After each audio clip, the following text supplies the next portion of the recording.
Good morning प्यारे विद्यार्थियों। गायत्री विद्या मंदिर उच्च माध्यमिक विद्यालय सांचौर के यूट्यूब चैनल में आप सभी का स्वागत है।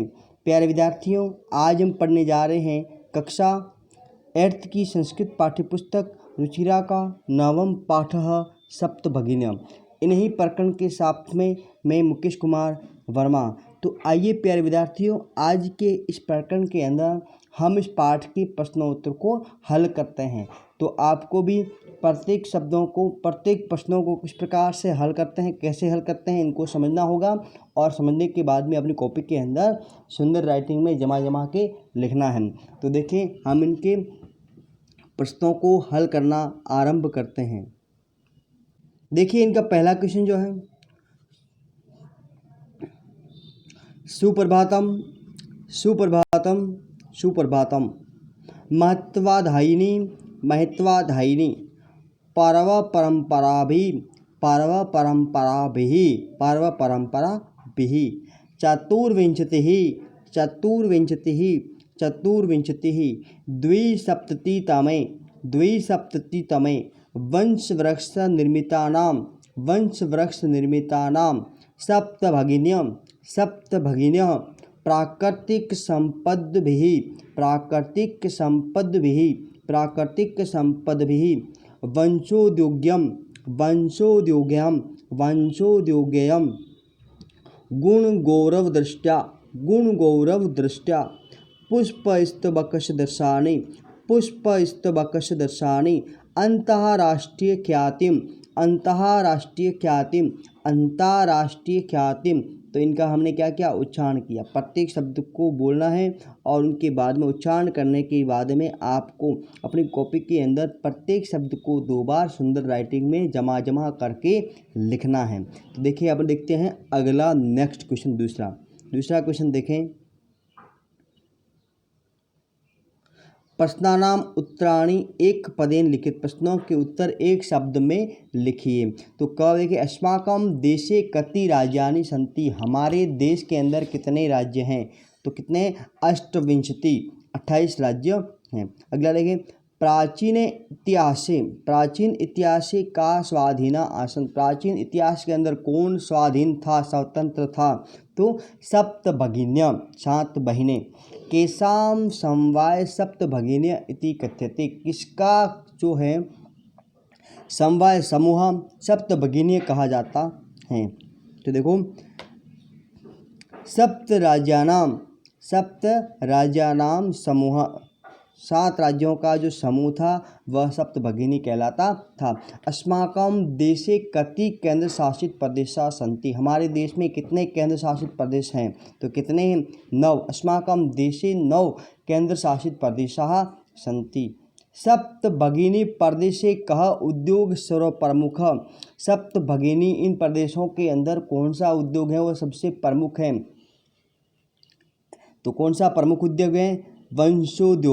वंशोद्योगः, यानी कि बांस का उद्योग। तो ये इसके क्या है? आंसर। 28 सप्तभगिन्यः, सप्त राज्यम और सप्त की क्या आएगा? 9। अगला देखें, वंशोद्योग। ये इसकी हल। यहाँ से आप स्क्रीनशॉट लेकर के अपनी कॉपी के अंदर आराम से कर सकते हैं। अगला देखें, तीसरा क्वेश्चन। पूर्ण वाक्येन उत्तराणि लिखित। पूर्ण वाक्य में उत्तर लिखें। भगिनी सप्तके कानि राज्यानि सन्ति। भगिनी सप्तके कितने राज्य हैं? इन 7 बहिनों में कितने राज्य हैं? तो भगिनी सप्तके 7 राज्यानि सन्ति। 7 बहिनों के अंदर कितने राज्य मिले हुए हैं? 7 राज्य है। इमानि राज्यानि सप्तभगिन्यः इति किमर्थं कथ्यन्ते। इन राज्यों को सप्तभगिनी ऐसा क्यों कहा जाता है? तो देखिए, सप्त राज्याः समूहत्वात् इमानि राज्यानि सप्तभगिन्यः इति कथ्यन्ते। 7 राज्यों का समूह होने के कारण इन राज्यों को सप्तभगिनी कहा जाता है। सप्तभगिनी प्रदेशे के निवसन्ति। सप्तभगिनी राज्यों में कौन निवास करता है?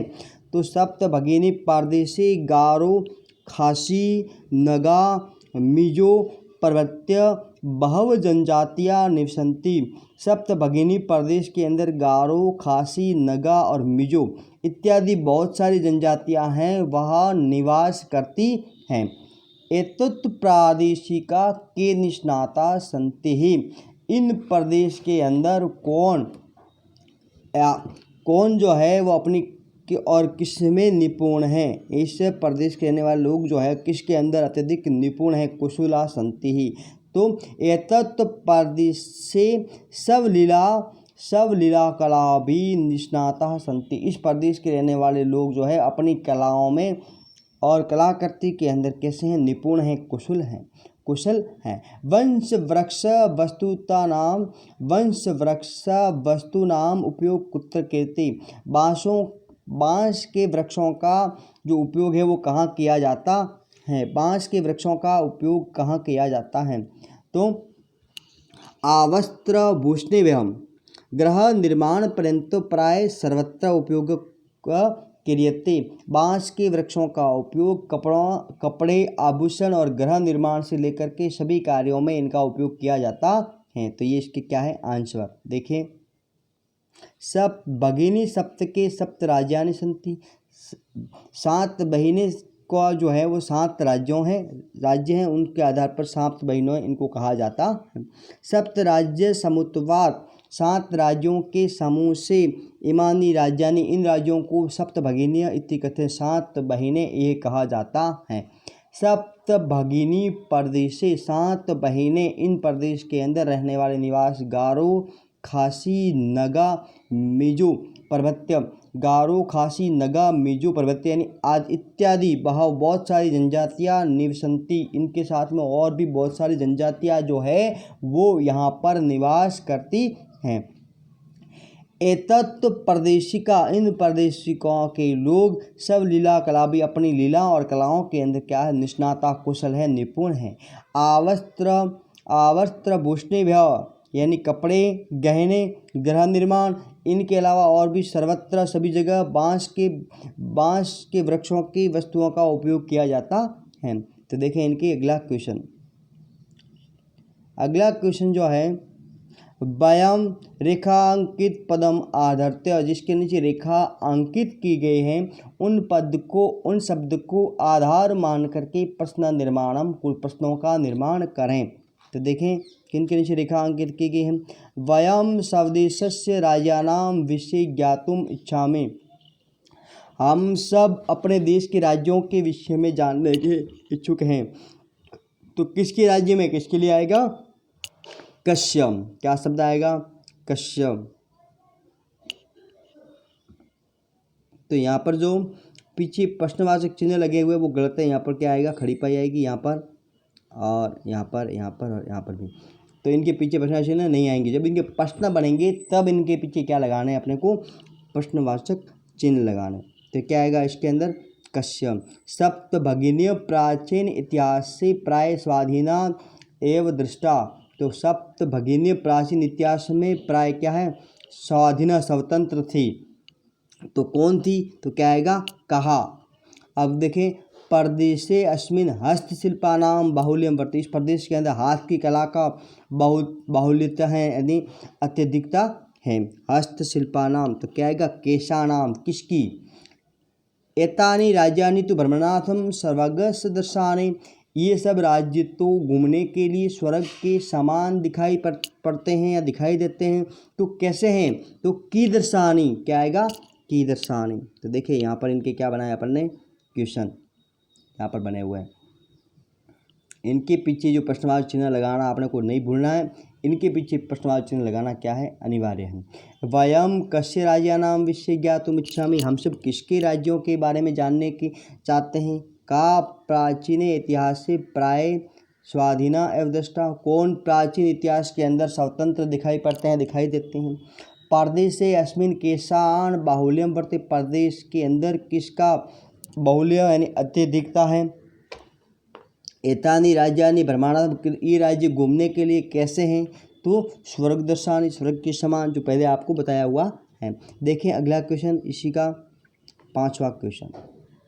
पांचवा क्वेश्चन जो है, महोदय में भगिनी कथयति, महोदय मेरी बहन कह रही है। अत्र यानी इस वाक्य के अंदर में शब्द जो है इति सर्वनाम पदम कस्य, ये सर्वनाम पद हैं जो संज्ञा के स्थान पर प्रयुक्त। कौन सी संज्ञा है, कौन सी संज्ञा के लिए ये सर्वनाम पदम कस्य प्रयुक्तम, किसके लिए प्रयुक्त हुआ है?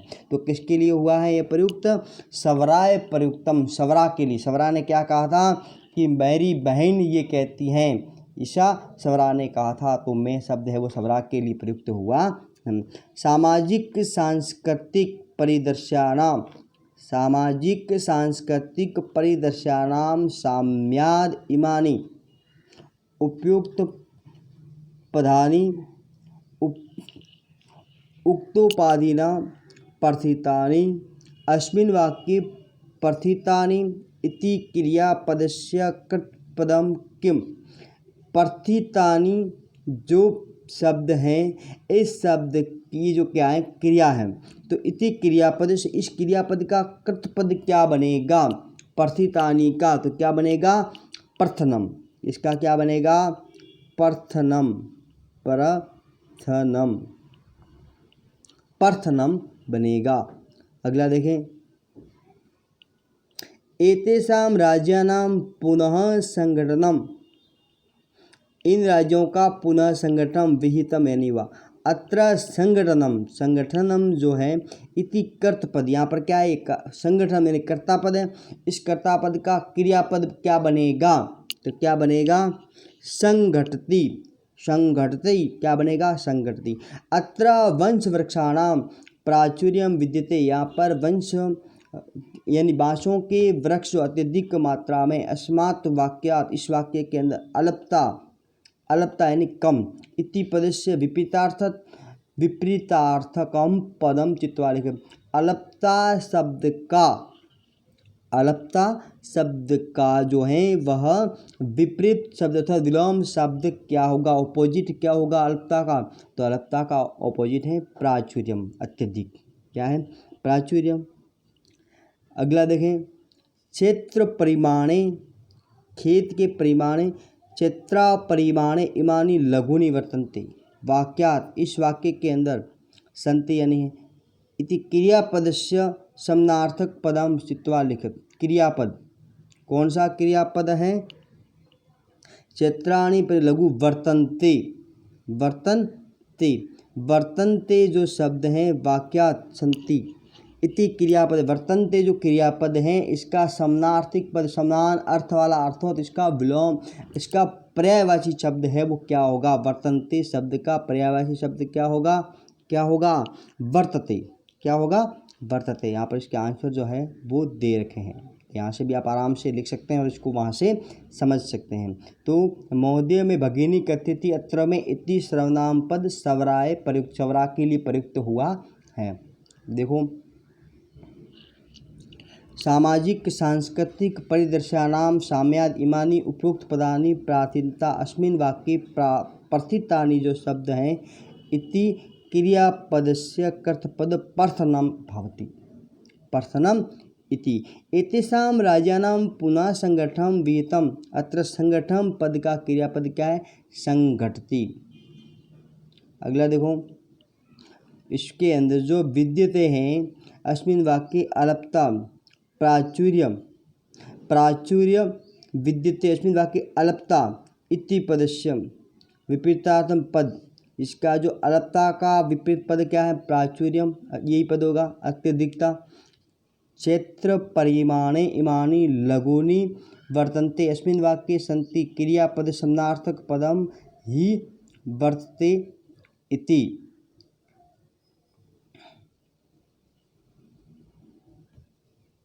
यानी कि वर्तन्ते जो शब्द हैं इसका पर्यायवाची शब्द क्या है? तो क्या है? वर्तते।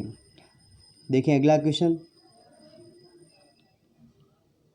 पाठात् छित्त्वा, पाठ से चुन करके तद्भव पदानाम करते संस्कृत पदानी लिखे। इनके लिए संस्कृत तद्भव पदों का संस्कृत शब्द क्या होगा? उनको अपन सात को क्या कहते हैं? सप्तमी। बहन को क्या कहते हैं? भगिनी। इसी प्रकार इनके जो है वो यहाँ शब्द लिखने हैं। तो देखें, इसी का जो है आ के अंदर क्या है, 6 के अंदर भिन्न प्रकृति पदम चिन्ह, अलग प्रकृति का जो पद है उनको चिन्हिए। तो गच्छति जाना, पठति पढ़ना, धावती दौड़ना, क्रीडति खेलना, आसत ये क्या है, अलग है। यानी कि बाकी सारे के सारे वर्तमान काल के हैं, लेकिन ये क्या है, ये अतीत काल का शब्द है। छात्र, सेवक, शिक्षक, लेखिका और क्रीड़क, यानी कि बाकी सब पुल्लिंग है, लेखिका वो क्या है, स्त्रीलिंग। पुत्रम, मित्रम, पुष्पम, आम्रम, फलम और शाखा, बाकी सारे के सारे नपुंसकलिंग है, शाखा है वो अकारांत स्त्रीलिंग शब्द हैं। व्याघ्र, भल्लुकः, गजः, कपोतः, वृषभ और सिंह, तो बाकी सारे के सारे क्या हैं, पशु हैं, और कपोत है वो क्या है, पक्षी है। तो ये क्या है, अलग भिन्न प्रकृति का आपको क्या करना है, इनमें से सुनना है। तो देखिए पृथ्वी, वसुंधरा, धरती, वसुधा ये सब क्या है, पर्यायवाची शब्द हैं पृथ्वी के, जबकि यानम क्या है, एक वाहन है, ये इनका क्या है, हल। तो देखिए पहले अ का हल, सात को क्या बोलते हैं, सप, बहिन, भगिनी। संगठन का क्या होगा संस्कृत शब्द, समवाय, बांस, वंश, आज, अद्यम, खेत, क्षेत्रम। अगला देखें, इसी का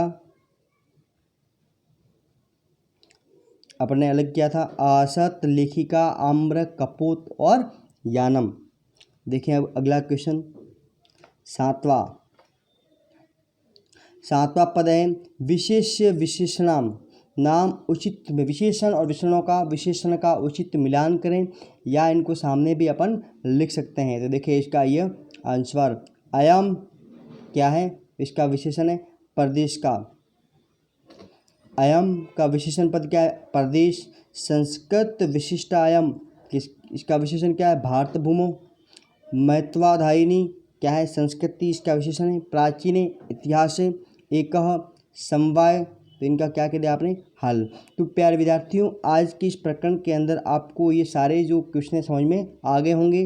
तो मैं आपसे उम्मीद रखता हूँ कि आज के इस वीडियो को आप लाइक ज़रूर करें, शेयर करें, सब्सक्राइब करें, और मिलते हैं अपन अगले वीडियो के अंदर। धन्यवाद।